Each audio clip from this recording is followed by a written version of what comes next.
بابو من صف صفین او ثلاثۃ علی الجنازۃ خلف الامام، جنازے کے پیچھے 2 یا 3 صفیں بنانا، یعنی جتنے بھی لوگ ہوں، 100 ہوں 200 ہوں، تو ان کو کیا کیا جائے، کم از کم اس کی 2-3 صفیں ضرور بنا لیجیے، یعنی سب لوگ ایک ہی لائن میں نہ کھڑے ہو جائیں.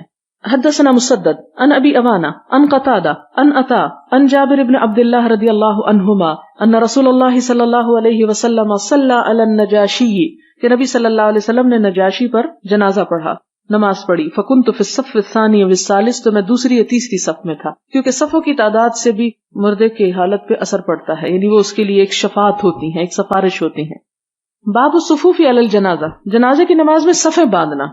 حدثنا مسدد حدثنا یزید بن زرع حدثنا معمر عن الزہری عن سعید عن ابی ہریرہ رضی اللہ عنہ قال نعى النبی صلی اللہ علیہ وسلم الى اصحابہ النجاشی، آپ صلی اللہ علیہ وسلم نے صحابہ کرام کو نجاشی کے فوت ہونے کی خبر دی. نعى ثم تقدم، پھر آگے بڑھے، فصفوا خلفہ فکبر 4، تو لوگوں نے آپ کے پیچھے صفیں باندھی اور آپ نے 4 تکبیریں کہیں. جو لوگ حرم میں جا چکے ہوں ان کو معلوم ہے کہ جنازہ کس طرح پڑھا جاتا ہے، کیونکہ وہ تو ہر نماز کے بعد ہی تقریباً جنازہ ہوتا ہے. تو 4 تکبیروں سے، یعنی ایک اور اس کے بعد کچھ پڑھ کے پھر دوسری، پھر تیسری، پھر چوتھی اور پھر سلام. اور آپ کو معلوم ہے جنازے میں کتنے سلام ہوتے ہیں؟ 1.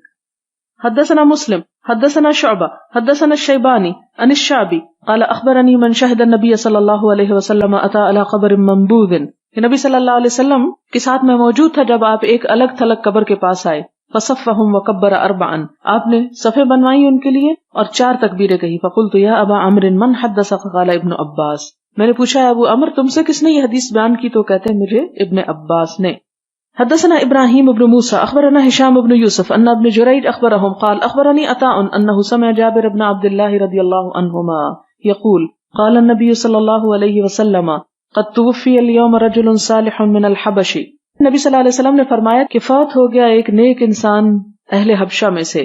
فہلم، آؤ، فصلوا علیہ، اس پہ نماز پڑھو. قال فصففنا فصلی النبی صلی اللہ علیہ وسلم ونحن صفوف، کہ ہم نے صفیں باندھی اور آپ صلی اللہ علیہ وسلم نے ہم کو صفیں باندھنے ہی کی حالت میں جنازہ پڑھایا. قال ابو الزبیر عن جابر كنت في الصف الثانی، جابر سے یوں نقل کیا ابو زبیر نے کہ میں دوسری صف میں تھا. اس سے کیا پتہ چلتا ہے کہ گروپ کی شکل میں جنازہ نہیں پڑھنا چاہیے بلکہ لائنز بنا کے جنازہ پڑھنا چاہیے. اس سے بھی اسلام کا ڈسپلن سامنے آتا ہے.